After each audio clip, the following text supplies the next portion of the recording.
Okay.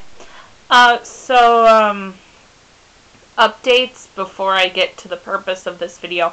I did buy Sony Vegas, finally.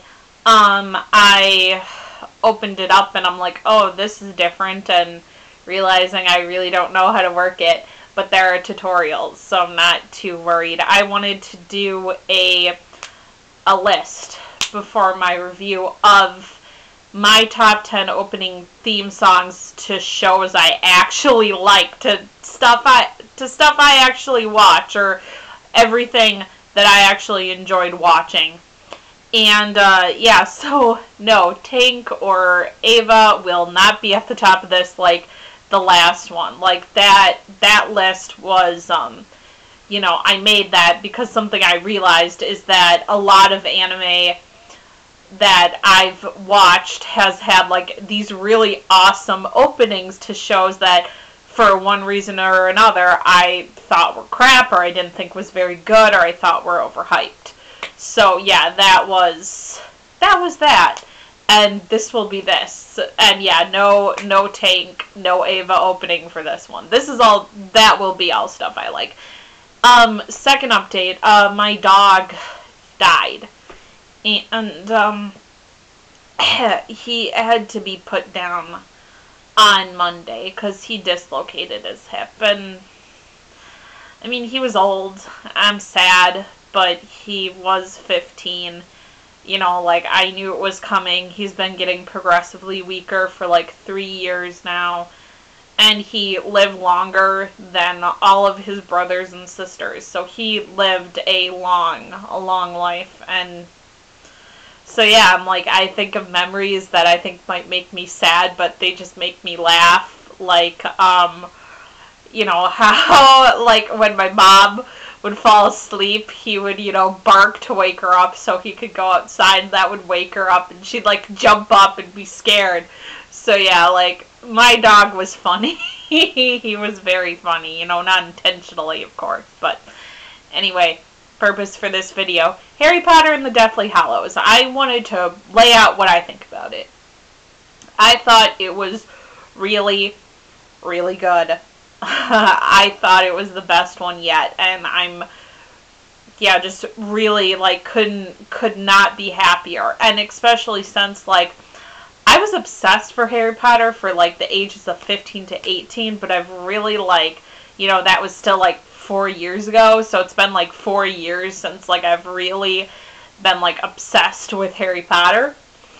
So, yeah, like, just really have, kind of grown out of it a bit, and, like this, Deathly Hallows, kind of has brought me back a little bit to, actually being excited for Harry Potter like I used to. And that's a great thing. It's like, rediscovering an old friend again. And why I thought it was so good, mostly, was because it turns out Dan, Rupert, and Emma actually can carry this movie by themselves, without the set pieces, without, like, anything else, with basically just one another to play off of. I thought Rupert and Emma, especially, like, really brought their A game to this. Like, Rupert, I thought, was the strongest out of the three of them, and, like, he completely stole the scene when he left, and then, when he came back and, describing to Hermione, like, how he got back was, really, like, he's had the most presence, like, that he's ever had in any of the movies, and, so yeah, he'll definitely have a career if he wants one after this. Emma, I don't know if Yates gave her more room this time, or she just trusted herself more, but this is the first time where I've really felt like she's, really stepped into Hermione, and, like, just really knew what she was doing, and made this character her own, and, she didn't do that twitchy eyebrow thing, or if she did, I didn't notice it. So, to Emma. And, she just, hit, like, every note that she needed to, and played it out exactly like, you know, I felt Book Hermione would. So, like she did. So, yay. Daniel, like, you know, he's good. He's a good actor, obviously. But, he, like, didn't really bring his A game to this, like I felt the other two did. So, you know, and he did what he needed to, but he really didn't, like, excel like I feel the other two did. And, one thing that, you know, I wanted to talk about a bit, like, this is my old, like, Ron and Hermione shipper self coming out, and, like, my hardcore, I used to be hardcore, like, the hardcore bit has fallen away as I've grown up, thankfully. But still, like, the scene where he danced with Hermione made me cry, honestly, quite a bit, because it was, you know, amazingly beautiful that he, you know, was able to just, like, pick her up for that moment and make her feel better. And but still, like, at the end of the dance, he kind of looked at her, not like he wanted to kiss her, but if she would have, like, initiated something, he wouldn't have said no. And I think that that's kind of more, like, a disservice to Harry and Ginny fans more than anything. And that's kind of sad. Although, like, I talked about this with my sister, like, if you're in a situation like that, you know, just weeks with another person, they start to look like a good option just to make yourself feel better for a while. And I know that that's what they did with the dancing, but it was sexless. But, you know, don't know if Harry would have said no to some sexy fun. Oh, and yeah, speaking of that, like, this movie is the first time where I've ever felt like the Harry Potter movies have been quotable. Like, I've been, like, you know, just really great lines, you know, just delivered well. Like, you know, Harry saying, you know, like, when Ron said, you know, like, how long do you think you'll be mad at me? And he says, you know, just keep talking about that bit, about that light touching your heart and you'll be fine. Or when Hermione said, you know, like, no, I'm just highly logical, which means that I'm able to look past extraneous detail.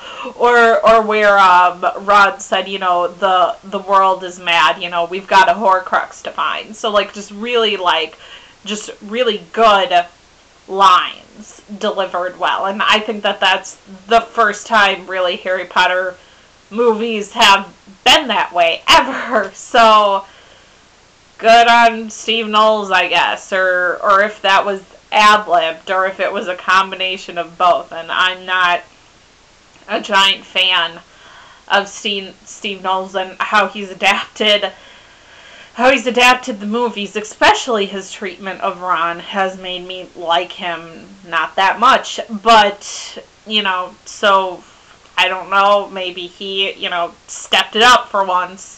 But whatever. Also, the music.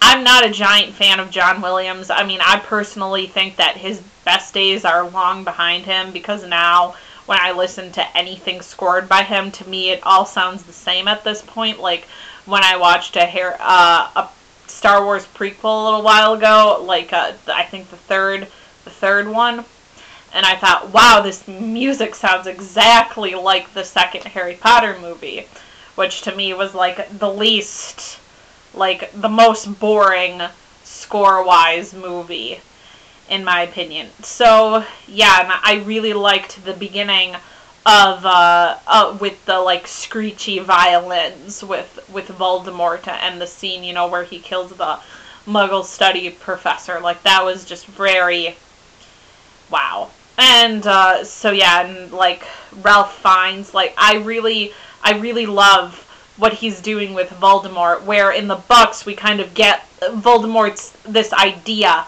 in addition to being this actual villain, where it's like he's this high concept of evil that we really can't touch or comprehend or bring down to our level. But he does that. He like gives Voldemort like this actual this actual story. Like, he makes him seem like he actually was human once. Like, that's what makes Voldemort so scary, is that we can understand him, in addition, to being like this, in addition to being Wizard Hitler, we can understand, like, his path and why he went evil and why he went bad, and that's what makes villains scary, is because they could be us, or that they're like us. That's what makes them terrifying. So I really like that he does that, and, Helena, like, the scene with, her and Emma was, was pretty incredible. So, yeah, great movie, good acting, actors hitting the right notes, knowing what they're doing, good lines, good direction. Oh, one thing I wanted to say, it's David Yates seems to have finally learned to direct action. Like, the weakest point, I think, of the Six movie was the lackluster action. I mean, like, the scene with the Ring of Fire, I mean, like, cool effects, good atmosphere, but just, like, really weak in terms of action. Like, it didn't feel as tense and as scary as I felt it could have been. But this, like, the fight scenes were all about tension, were all about fear, and that, made them seem more real. So, good on Yates, who finally seems to really hit the mark in terms of directing action, like, versus being like, okay, we need to have a fight scene, so let's make a competent one, like, actually adding to it, this time, that to the story. Felt like it was actually adding to the story. So, yeah, good. Auf Wiedersehen.